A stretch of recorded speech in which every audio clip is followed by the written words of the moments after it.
Leo tarehe 11 mwezi wa kwanza 2026 tumekutana hapa chuo cha mafunzo kwa ajili ya kutekeleza agizo la Mheshimiwa Rais wa Zanzibar na Mwenyekiti wa Baraza la Mapinduzi, ambaye kwa mujibu wa sheria na ya kikatiba amewaachia huru wanafunzi 17 katika kuadhimisha sherehe za miaka 62 ya mapinduzi matukufu ya Zanzibar. Kwa ujumla leo wanafunzi ambao wameachiwa huru ni 17, 11 wakiwa kutoka Unguja na wanafunzi 6 kutoka Pemba. Kati ya hao 11 kutoka Unguja yumo mmoja mwanamke, lakini vile tunao wanafunzi 3 ambao ni raia wa kigeni. Kwa hiyo wanafunzi hawa kwa mujibu wa taratibu na kanuni tutawaachia leo hii muda huu asubuhi, na muda mfupi kutoka hapa tutawaruhusu kuendelea na shughuli zao mitaani. Ingawa kwa utaratibu tu na tunapaswa tuwaambie maneno mawili matatu ya kutoka nayo hapa.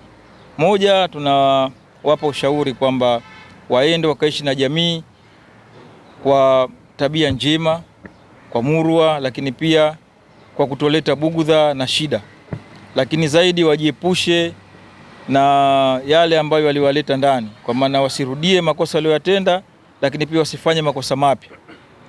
Lakini vile tuiase jamii au tuiombe jamii iwapokee, kwa sababu sasa hivi hawa si wahalifu tena, ni watu ambao wameshapata mafunzo ya kuishi na jamii, wameshapata uelewa, wameshakuwa watu wema kabisa. Kwa hiyo wasiwatenge na kuwatupa, kwa sababu wakiwatenga na kuwatupa wanaweza kurudia tena kwenye makosa. Sasa tubakia vile ni kama mzunguko tu, leo nje kesho ndani. Kwa hiyo wawapokee, wawasaidie, lakini wawe nao pamoja kama raia wema ambao wameshafunzwa na wataishi kwa tabia njema na wataishi katika kutekeleza majukumu yao kihalali, wapate kipato. Jina naitwa Heri Kombo Hamadi. Namshukuru Mwenyezi Mungu kunifikisha siku ya leo na kupata msamaha, na siku ya leo sitosahau katika maisha yangu, kwani naona kama nimezaliwa upya. Namshukuru kamishna chuo cha mafunzo kwa kunipendekeza na kupata msamaha kutokana kwa Mheshimiwa Rais. Namshukuru sana Mheshimiwa Rais wa Zanzibar kwa kunipa msamaha huu. Najisikia faraja sana, kwani nimetengana na familia yangu karibu ni miaka 26.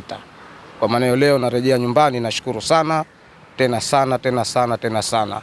Namshukuru sana Rais wa Zanzibar kwa kunipatia msamaha huu. Nitegemee maisha mazuri kutoka kwangu, takuwa mfano kwa wengine kwenda kuwapa nasaha huko nje, ili waache matatizo, kutumia madawa ya kulevya, kwani yanaharibu akili, yanakupa kufanya makosa so tegemea.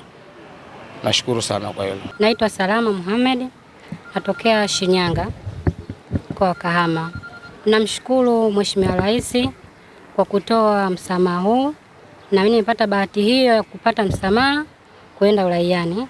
Pia nashukuru chuo cha mafunzo kukaa nao vizuri kwa kunilea mpaka hapa napofikia, na nashukuru pia chuo cha mafunzo hiko kwa sababu nimejifunza vitu vingi. Nilikuwa sina fani yoyote, lakini nashukuru nimejifunza fani ya kushona, fani ya kufuma vikapu. Kwa hiyo nashukuru sana, na pia naomba jamii inipokee, maana nishakuwa raia mwema, nimejifunza. Na pia nashukuru sana Mheshimiwa Rais na chuo cha mafunzo. Mimi naitwa Riziki Abdi, na yule ni shemeji yangu, ndugu na mume wangu, mama mmoja baba mmoja. Alikuwa ndani miaka 26.